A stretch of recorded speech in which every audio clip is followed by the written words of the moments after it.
Most people aren't lost, they're hiding, and they'll do something absurd before they face themselves. You don't avoid your soul because you're weak. You avoid it because you already feel it watching you, in silence, in restlessness, in that strange discomfort that shows up when life gets quiet. You stay busy, distracted, entertained, productive. Not because you love noise, but because silence feels dangerous. Carl Jung said it plainly. People will do anything to avoid facing their own souls. And that isn't philosophy, it's a mirror. Here's the uncomfortable truth most people never hear. The things you use to feel safe might be the very things slowly draining your life. Distractions, routines, comfort, even success, all of them can become elegant escape routes from your inner truth. And the longer you run, the more your life starts feeling misaligned, heavy, oddly empty, even when everything looks fine on the outside. But there is a way out. And it doesn't require changing your job, your relationship, or your entire life overnight. It requires something far more confronting and far more powerful: learning how to stop escaping yourself. In this video, you're going to understand why you avoid your own soul, how that avoidance secretly shapes your destiny, and what happens the moment you finally turn inward, even just a little. This isn't motivation. This is awareness, and once you see it, you can't unsee it. You don't escape because you're weak. You escape because you're human. Every time life gets quiet, something inside you starts tapping on the glass, asking to be seen. And instead of listening, you grab your phone, turn on a screen, chase noise, chase distraction, chase anything that keeps you from sitting with your own thoughts. This is self-avoidance dressed up as productivity. It feels harmless, even normal, but over time it becomes a habit that shapes your entire identity. You tell yourself you're just busy, but deep down you know you're running. Running from inner truth, running from self-awareness, running from the shadow that waits patiently for you to stop. Carl Jung understood this better than most. The soul doesn't scream, it whispers. And what you ignore doesn't disappear, it just waits. Think of distraction like fast food for the mind. It fills you up quickly, tastes good in the moment, but leaves you empty not long after. You scroll, you binge, you stay busy, yet something still feels off, like a low battery that never fully charges. That's because avoidance steals energy without you noticing. You may look functional on the outside, but inside, there's a quiet fragmentation happening. The parts of you that carry fear, desire, and consciousness get pushed into the basement. Jung called this the shadow. But you don't need technical language to feel it. You feel it when you overreact, when you sabotage progress, when comfort becomes more important than growth. Illusion starts to feel safer than reality, and that's when identity begins to drift. Here's where it gets interesting. Self-escape often masquerades as success. You can have a full schedule, a decent income, and still feel strangely disconnected from yourself. That's because avoidance isn't about laziness, it's about fear. Fear of sitting alone without distractions for 10 minutes. Fear of asking, why do I keep repeating the same patterns? Try this. One evening, leave your phone in another room, sit quietly, and just notice what thoughts show up. No fixing, no judging. Just notice. You'll be surprised how quickly discomfort appears, and that discomfort is the doorway. That's consciousness knocking. Most people slam the door, you don't have to. Avoidance is like putting a check engine light tape over your dashboard. The car keeps moving, but damage is happening underneath. The longer you ignore it, the louder the breakdown will be later. Emotional numbness, chronic dissatisfaction, constant restlessness, these aren't random. They're signals. Signals that self-awareness has been postponed for too long. Reading books like Man's Search for Meaning by Viktor Frankl or As a Man, Thinketh by James Allen can help recalibrate this inner compass. Not because they give answers, but because they force you to look inward. And once you start doing that, illusion loses its grip. The art of self-escape isn't something you master. It's something you slowly unlearn. Every small moment of awareness weakens avoidance. Every honest reflection chips away at the false identity you've been protecting. You don't need to confront everything at once. Start small. Notice what you avoid when silence appears. Notice where distraction shows up automatically. That's where the shadow lives, not as an enemy, but as ignored truth. And as you begin to see this pattern clearly, something subtle shifts. Because once you recognize how absurd we can become to avoid the soul, you start sensing why facing it feels so dangerous and why the next step matters even more. At some point, you learned that being fully yourself had a cost. Maybe it was rejection, criticism, or silence. So, you adapted. You adjusted your tone, your opinions, your desires. Slowly, almost invisibly, a mask formed. Not a dramatic one, a useful one that helped you fit in, survive, be accepted. And here's the tricky part. The mask works. People respond to it. Life moves forward. But inside, something feels staged. Carl Jung warned that the more unconscious a role becomes, the more absurd it gets. You don't notice the mask anymore. You are the mask. And that's when identity turns into performance. Think of the mask like a costume you forgot to take off after the play ended. At first, it protected you. Now it restricts you. You laugh when you don't feel like laughing. You say, "I'm fine," when something inside is exhausted. You pursue goals that look good on paper, but feel hollow in real life. This is how illusion sneaks in, not as deception, but as habit. The danger isn't pretending for others, it's forgetting who you're pretending to be. That's where self-awareness fades and avoidance takes the wheel. The shadow doesn't disappear, it just waits backstage, gathering strength. Here's a practical way to spot a mask. Notice where you feel drained after social interactions. Not tired, drained. That's often the cost of performing instead of expressing. Try this small experiment. In one conversation today, remove just 10% of the mask. Say what you actually think, kindly but honestly. Set one small boundary. Admit uncertainty instead of pretending confidence. You'll feel exposed for a moment, and that's normal. That sensation isn't danger, it's consciousness waking up. The mask hates awareness. Identity built on truth doesn't. Social media makes masks sharper and shinier. You curate a version of yourself that gets likes, approval, validation. But approval isn't nourishment, it's sugar. It spikes quickly and crashes hard. Jung believed the persona, when overused, becomes a prison. And prisons don't need bars when the inmate believes they belong there. Reading The Courage to be Disliked by Ichiro Kishimi can be eye-opening here, because it gently challenges the belief that acceptance is more valuable than authenticity. When you trade truth for comfort, you don't lose others, you lose yourself. The absurdity isn't that you wear masks. Everyone does. The absurdity is believing you can avoid the consequences forever. A mask worn too long starts speaking for you, choosing for you, living for you. And one day, you wake up feeling like a stranger in your own life. That discomfort you feel lately, that quiet irritation, it's not a flaw, it's a signal that the mask is cracking. And as that crack widens, it naturally leads you to the next realization. That distraction itself might be the most addictive mask of all. Distraction doesn't feel dangerous.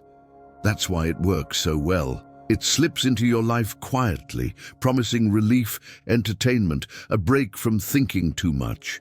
You tell yourself it's harmless.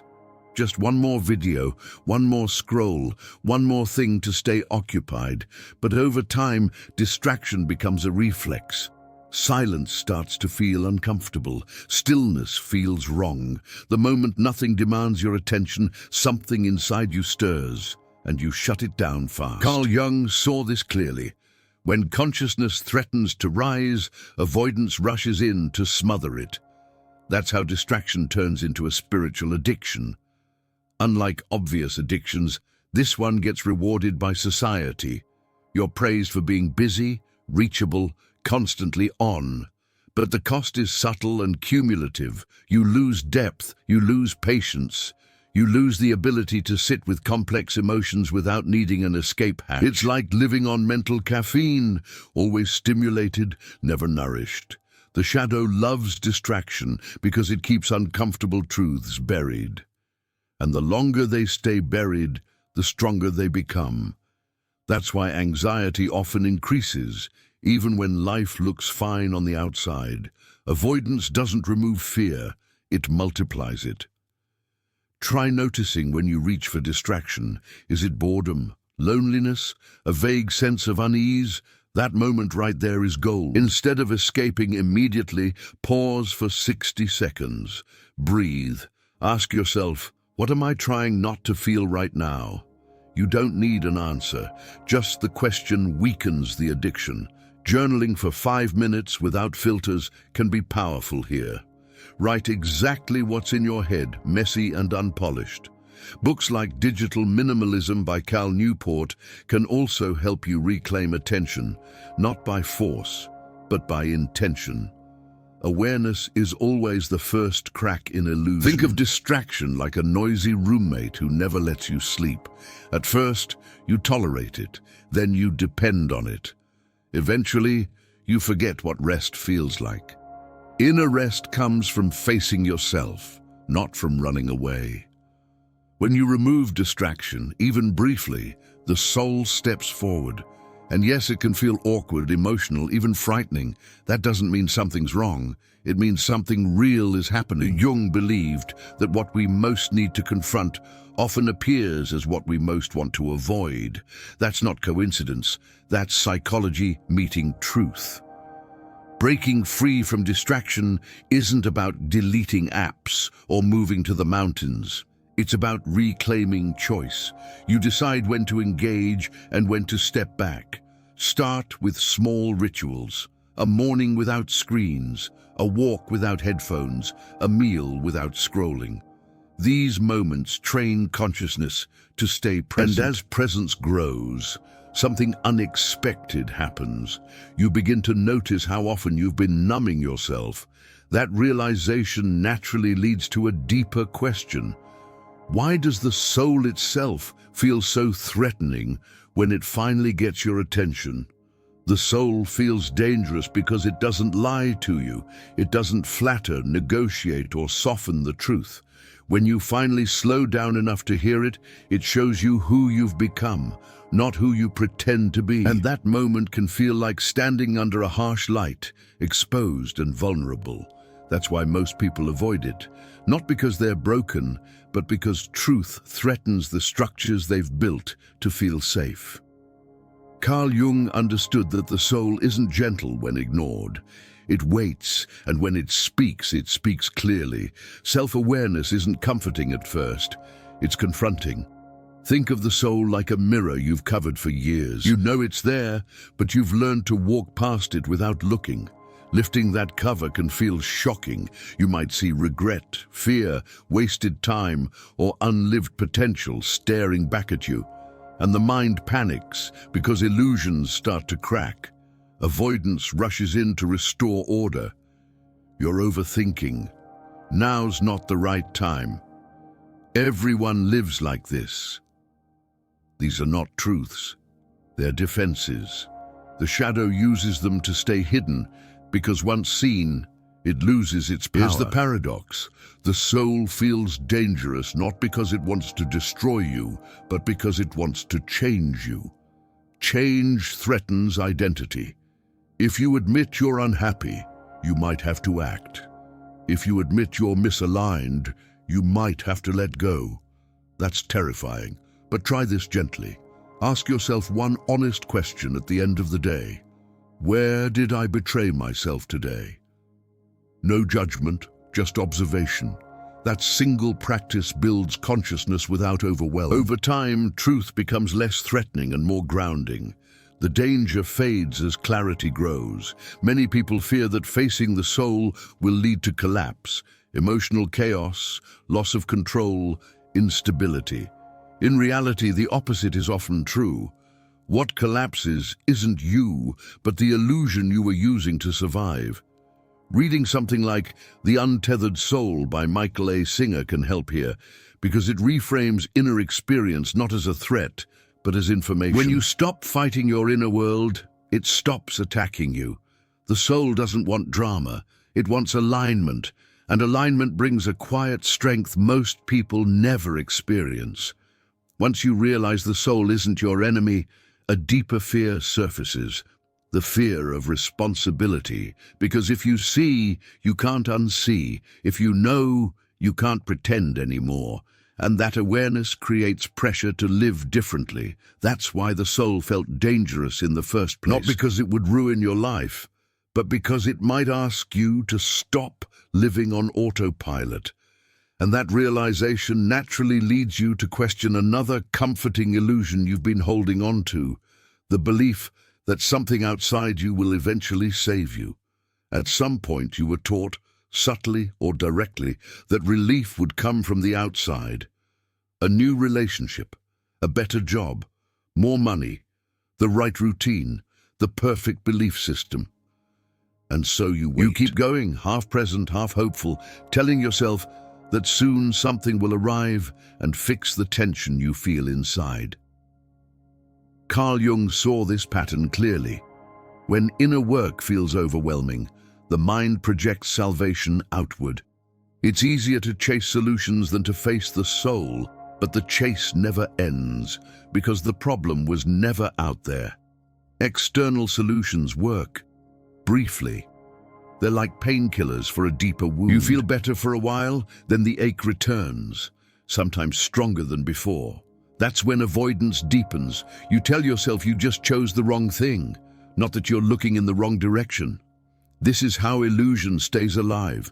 The shadow loves hope placed elsewhere because it delays self-awareness. As long as you believe something external will rescue you, you don't have to confront the responsibility of changing yourself. And responsibility, for many, feels heavier than suffering. Here's a practical shift. The next time you feel restless or dissatisfied, resist the urge to immediately add something to your life. Instead, subtract. Remove one distraction. Cancel one unnecessary commitment. Create space. Then ask, what is this feeling asking me to learn? You don't need to solve it. Just listen. Practices like meditation, even 5 minutes a day, or reflective reading like Meditations by Marcus Aurelius, train you to turn inward instead of outward. This isn't withdrawal from life, it's engagement at a deeper level. External salvation also shows up as constant advice-seeking. Podcasts, videos, experts, always one more voice telling you how to live. Guidance can be useful, but dependence is not. If you never trust your own inner signals, you weaken them. Your believed wisdom isn't imported, it's uncovered. And every time you ignore your inner truth in favor of someone else's formula, you reinforce the belief that you can't be trusted with your own life. That belief becomes a quiet prison, one that looks like safety but feels like stagnation. The moment you stop expecting rescue, something powerful happens. You don't become hopeless, you become grounded. You realize the work was always yours, and strangely, that realization brings relief. No more waiting, no more chasing, just presence and honest effort. And as that illusion of external salvation fades, another truth becomes impossible to ignore. Comfort itself may be the very thing keeping you stuck. And that's where the next realization begins. Comfort feels innocent, it feels earned. After everything you've been through, of course you want ease, stability, predictability. And there's nothing wrong with rest. The danger begins when comfort quietly replaces growth. When your life becomes so padded that nothing challenges you anymore. Carl Jung understood that the psyche doesn't stagnate peacefully, it decays slowly. When you choose comfort over consciousness too often, you don't feel pain right away. You feel dullness, a kind of emotional fog where days blur together and motivation fades. Avoidance loves comfort because it doesn't look like avoidance at all. Think of comfort like warm water slowly heating up. At first, it relaxes you. Then it weakens you. You don't notice the temperature rising because it happens gradually. You stop asking hard questions. You stop taking risks. You stop listening to that quiet inner voice that nudges you toward change. The shadow thrives here, not through chaos, but through routine. The illusion says, at least you're safe. But safety without growth slowly becomes a cage. And cages don't always look like suffering. Sometimes they look like convenience. Here's something practical. Notice where your life feels too easy. Where have you stopped stretching? It might be in conversations you avoid, skills you stop developing, or truths you no longer question. Try introducing small, voluntary discomfort. Cold showers, hard conversations, physical training, reading books that challenge your worldview, like The Road Less Traveled by M. Scott Peck. These acts reawaken self-awareness. They remind the nervous system that growth doesn't equal danger. Comfort should be a place you visit, not a place you live. Many people confuse peace with numbness. Peace is alive. Numbness is quiet. One expands you, the other shrinks you. If you haven't felt deeply in a long time, joy, grief, excitement, fear, that's often a sign comfort has gone too far. Jung believed vitality comes from tension between opposites, safety and risk, order and chaos. Remove that tension and life loses its pulse. You don't need to burn everything down. You just need to stop insulating yourself from reality. Once you realize comfort has been protecting you from growth, not pain, a shift begins. You start questioning what you've been clinging to out of habit rather than alignment. And that questioning opens another door, because when comfort falls away, you begin to see what you've been feeding in the dark all along. And that brings you face to face with something even more confronting, the shadow you've been strengthening without realizing it. The shadow doesn't grow because you're bad. It grows because you're unaware.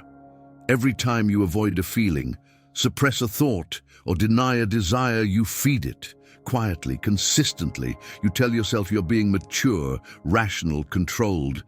But what you're really doing is pushing parts of yourself into the dark, hoping they won't demand attention later. Carl Jung made this uncomfortable truth clear.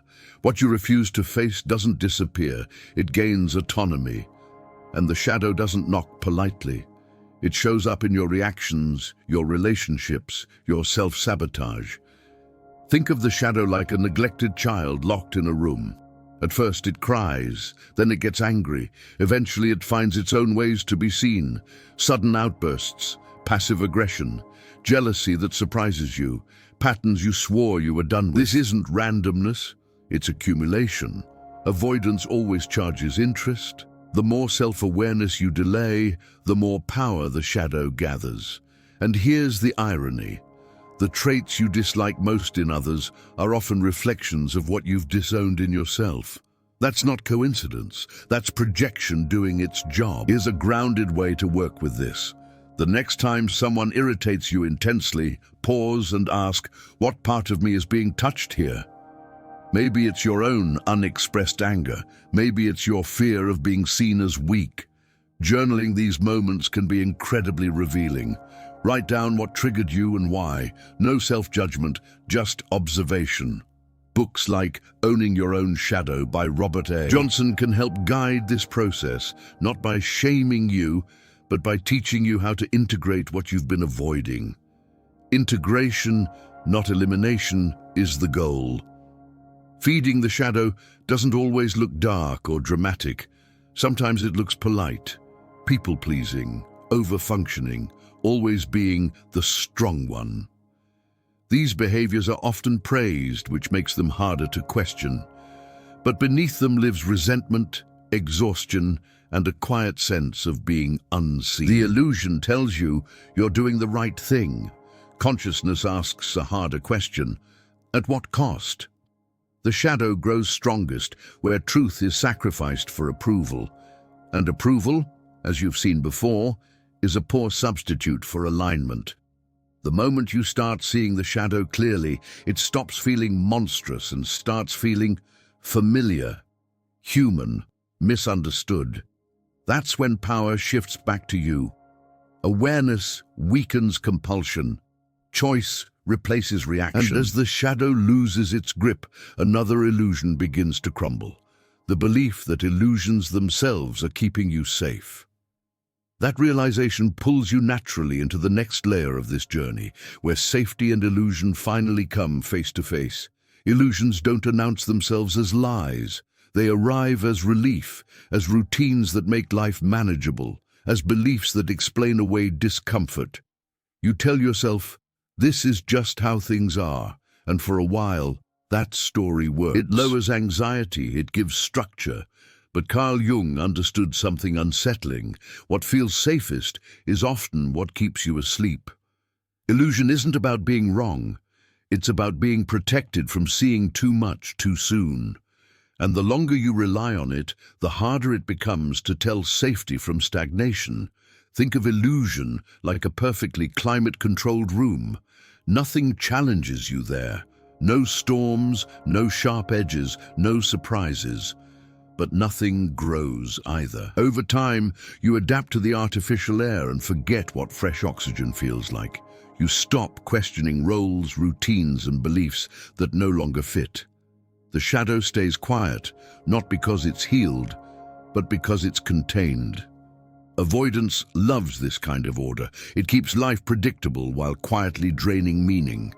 Identity becomes maintenance instead of exploration. Here's a simple test. Notice what beliefs you defend most aggressively. I don't need that. I'm just not that kind of person. This is good enough. Strong emotional defense often signals illusion at work. Try gently challenging one assumption this week. Change a small habit. Question a long-held opinion. Expose yourself to a different perspective. A book, a conversation, a place you usually avoid. Even something like The Four Agreements by Don Miguel Ruiz can loosen rigid narratives. Consciousness expands, not through certainty, but through curiosity. Illusions also show up as false certainty about the future. You plan everything, control everything, predict everything, not out of confidence but out of fear. If nothing surprises you, nothing can hurt you, right? Except life doesn't work that way. The illusion of control keeps you functioning, but not alive. Jung believed that wholeness requires tolerating uncertainty. When you allow space for the unknown, creativity returns. So does vitality. Safety that eliminates uncertainty also eliminates aliveness. As illusions lose their grip, you may feel temporarily ungrounded. That's normal. You're trading false stability for real alignment. And in that in-between space, a deeper challenge emerges. Because once illusion fades, you're left alone with yourself. No filters, no buffers, just presence. And that presence demands something rare and uncomfortable. The courage to sit with yourself without escaping. Sitting with yourself sounds simple, almost too simple to matter.